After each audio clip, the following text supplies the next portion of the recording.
उत्तर प्रदेश के पूर्व उप मुख्यमंत्री एवं राज्यसभा सांसद डॉक्टर दिनेश शर्मा आज अयोध्या दौरे पर रहे। उन्होंने लता मंगेशकर चौक के समीप स्थित शुक्ल मंदिर ट्रस्ट द्वारा आयोजित मंदिर के जीर्णोद्धार एवं नवनिर्माण के धार्मिक अनुष्ठान में सहभागिता की।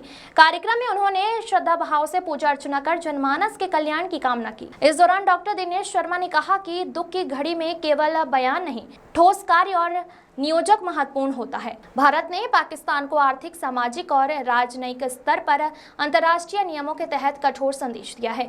पानी रोका गया है, समझौता तोड़ा गया है, दूतावासों से अधिकारियों को वापस बुलाया गया है, यहां से वापस भेजा गया है। पाक नागरिकों को भारत छोड़ने के लिए कहा गया है। यह वैश्विक मंच पर सबसे सख्त कार्रवाई में से एक है। आतंकी ठिकानों पर कार्रवाई को पूरी दुनिया ने देखा है। कहा कि आतंकी को सहयोग देने में जिस पर संदेह था, उनके घर को ध्वस्त होता हुए पूरे दुनिया ने देखा है। उन्होंने आतंकी घटना में दिवंगतों की आत्मा की शांति की कामना की है। उन्होंने कहा कि अयोध्या अब धार्मिक पर्यटन का आधुनिक केंद्र बन चुकी है। डबल इंजन की सरकार के प्रयासों से अयोध्या एक नवीनतम नगरी के रूप में उभरी है, जो अब विश्व स्तर पर आकर्षण का केंद्र बन गई है। हजारों वर्षों तक इसकी यह छवि बनी रहेगी। और दुख के क्षण में बयान नहीं, कार्य नियोजन देखा जाता है। आदरणीय प्रधानमंत्री जी के द्वारा जो प्रयत्न किए गए हैं, मैं समझता हूँ पूरे देश को उस पर विश्वास है। पाकिस्तान को सबक, चाहे वो आर्थिक रूप में, सामाजिक रूप में, राजनयिक रूप में, विदेशी नियमों के अंतर्गत, अब पहले वाला तो समय नहीं है कि एकदम से ही तीर धनुष चल गए और महाभारत का युद्ध हो जाए। निश्चित रूप में जो सामरिक नियोजन है वो भारत का बेहतर है कि उनका पानी रोका है। उनसे राजनीतिक संबंधों में एक तरीके से हमने उनका समझौता को तोड़ दिया है और समझौता के साथ साथ हमने अपने दूतावास के लोगों को बुलाया, उनके दूतावासों को वापस भेजा है। हमने कुछ समय दिया है कि पाकिस्तान के नागरिक यहाँ से चले जाएं और भारत के नागरिक वहाँ से चले आए। ये अंतर्राष्ट्रीय स्तर पर किसी भी देश के द्वारा अपने पड़ोसी देश के विरुद्ध उठाए गए कठोरतम कार्रवाई और कदमों में से एक शामिल है। तो मैं यही कहूँगा कि सदात्मा हैं जिनकी मृत्यु हुई, उनकी आत्मा को ईश्वर सद्गति दें। प्रभु राम से यही कहूँगा कि अपने चरणों में स्थान दें और उनके परिवार वालों को शक्ति दें। ये आताताई मैं समझता हूँ, जैसे नक्सलवाद समाप्त कर रहे हैं प्रधानमंत्री जी, वैसे बहुत हद तक उन्होंने ये कश्मीर पे जो आतंकवाद था उसको नियंत्रण किया रहा। ये बहुत दिन के बाद ये दुखद घटना घटी, नहीं घटनी चाहिए थी, लेकिन इसका तात्पर्य ये नहीं है कि आतंकवाद के खिलाफ कोई कार्रवाई में कोई गति में धीमापन आया होगा।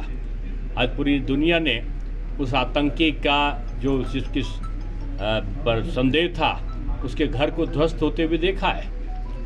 तो निश्चित रूप में कोई भी कहीं भी होगा वो बचेगा नहीं, दंड का पात्र बनेगा। शुक्ल मंदिर ट्रस्ट के तत्वाधान में महाराज श्री के सानिध्य में एक सिद्ध स्थान मंदिर का पुनर्जीर्णोद्धार का कार्यक्रम हुआ है और जो पुरानी जो मूर्तियां हैं उनके स्थान पर नई मूर्तियों की स्थापना का और मंदिर का नव निर्माण का कार्य पूरा हुआ है। और ये एक अयोध्या नगरी एक पावन नगरी है और कहते तो ये हैं कि काशी में मोक्ष मिलता है तो अयोध्या में राह मिलती है जीवन जीने की।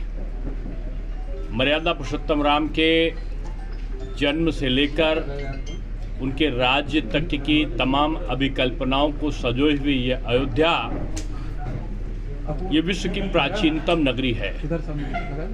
और मुझे खुशी है कि माननीय प्रधानमंत्री श्री नरेंद्र मोदी जी और योगी जी के सद प्रयत्नों से ये तमाम, मैं कहूँगा कि ये सैकड़ों नहीं हजारों वर्षों के लिए अपनी अमिट छाप छोड़ चुकी है।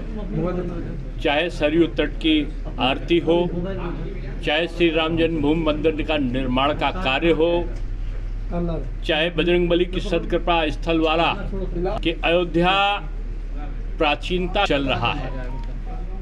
और धार्मिक पर्यटन की दृष्टि से अगर देखें तो मैं योगी जी को इसलिए बधाई दूंगा था है उसका एक बहुत बड़ा साधन धार्मिक पर्यटन होने जा रहा है। प्रयागराज के कुंभ में 66 करोड़ लोग आए तो कई अवसर ऐसे रहे कि 10 लाख से 15-20 लाख तक लोग भी अयोध्या नगरी में रहे। चाहे वो रामनवमी का पर्व हो या कोई और विशेष पर्व हो, आज अयोध्या नगरी देशी विदेशी पर्यटकों का आकर्षण का केंद्र पहले से अधिक बढ़ा है और पर्यटन की दृष्टि से लोग प्रयागराज, लोग काशी विश्वनाथ बाबा, वो लोग विंध्यवासिनी माता विंध्याचल और अयोध्या नगरी का दर्शन करने के बाद चित्रकूट और नैमिषारण्य तक जाते हैं। यानी धार्मिक पर्यटन का एक पैकेज सा तैयार हो गया है। इसलिए मैं आदरणीय योगी जी को भी साधुवाद दूंगा कि आज यहाँ पर वाल्मीकि हवाई अड्डा है तो पूजा पाठ से लेकर कर्मकांड तक के प्रयोजन यहाँ पर हुए हैं। तो आज ये मंदिर की एक स्थापना उसी की एक कड़ी का अंग है कि हमने प्राचीनतम को नहीं खोया है, लेकिन आधुनिकता के साथ आज ये आकर्षण का केंद्र पूरी अयोध्या बन चुका है। चाहे सड़कों का हो, चाहे हाईवे का हो, हवाई अड्डे या रेलवे स्टेशन का हो, आज अयोध्या एक नवीनतम नगरी के रूप में और जो इसका नया क्षेत्र जो बन रहा है नवीन अयोध्या, मैं समझता हूँ कि वो दुनिया के आकर्षण का केंद्र बनेगा। मंत्री जी